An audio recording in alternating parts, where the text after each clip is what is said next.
Okay, तो yesterday हमने कौन सा सुल्तान डिस्कस किया था? मोहम्मद बिन तुगलक, और उसके टाइम में एक ट्रैवलर आया था मोरक्को से, इब्न बतूता। ठीक है, तो वो कंप्लीट हुआ था। इसके बाद नेक्स्ट सुल्तान आता है फिरोज शाह तुगलक।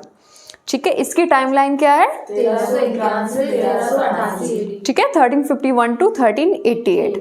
ठीक है, एडी में ही चल रहा है, आपको पता तो है। खैर ये तो फिरोज शाह तुगलक में जो हम पढ़ते हैं मेन पॉलिसीज, वो है उसकी वेलफेयर पॉलिसीज।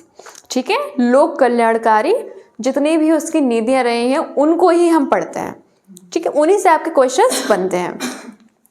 तो वेलफेयर प्रोग्राम्स के अंतर्गत पहला ये था कि उसने एम्प्लॉयमेंट ऑफिस की इस्टेब्लिशमेंट करी थी। क्यों?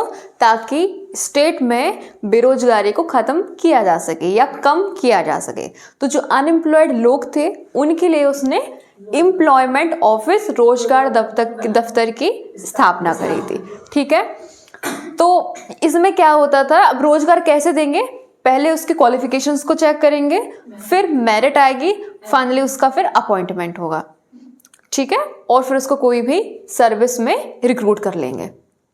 ठीक है, फिर उसने एक डिपार्टमेंट क्रिएट किया, दीवाने खैरात। दीवाने खैरात, ध्यान रखिएगा। तो ये क्या करता था? फाइनेंशियल असिस्टेंस देता था, आर्थिक सहायता। किन लोगों को? पूरी जनता को नहीं, गरीब मुसलमानों को, पुअर मुस्लिम्स, अनाथ स्त्रियों को, ऑर्फन्ड वुमेन, विधवाओं को, विडोस, निर्धन मुसलमान लड़कियों के विवाह की व्यवस्था। ठीक है, arranged marriages for poor Muslim girls, और जो गरीब मुस्लिम लड़कियां होती थी उनके सामूहिक विवाह। ठीक है, ये भी करवाता था। और जो विडोज हैं, ऑर्फन्ड हैं, पुअर मुस्लिम्स हैं, उनके लिए फाइनेंशियल असिस्टेंट दी जाती थी दीवाने खैरात में से। ठीक है, और उसने एक दारुल शफा खैराती हॉस्पिटल, फ्री हॉस्पिटल भी इस्टेब्लिश किया था। ठीक है, लोगों के लिए, पुअर्स के लिए। और इसने, अभी मैं और आगे बताने वाली हूँ, जजिया कर भी लगाया था। किस पर लगाया था? ब्राह्मण्स पर। जजिया टैक्स होता था, ठीक है, वो ब्राह्मणों पर लगाया था फर्स्ट टाइम। ठीक है, फिरोज शाह तुगलक ने ब्राह्मणों पर लगाया था। उससे पहले ब्राह्मणों पर कोई टैक्स नहीं लगा था। ठीक है, मैं आगे आप बताने वाली हूँ नेक्स्ट में। ओके,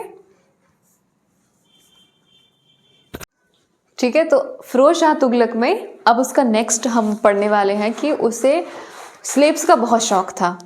ठीक है, फिरोज शाह तुगलक तो कितने अंडर में स्लेव्स काम करते थे? 1,80,000, बहुत बड़ी संख्या है, 1,80,000 स्लेव्स। ठीक है, और इनकी केयरिंग के लिए उसने दीवाने बंदगान एक डिपार्टमेंट भी बनाया था। ठीक है, ताकि इन स्लेव्स की वहाँ पे केयर भी हो सके। ठीक है, फिर PWD, पब्लिक वर्क डिपार्टमेंट भी फिरोज शाह तुगलक ने इस्टेब्लिश किया था, लोक निर्माण विभाग। ठीक है, और उसने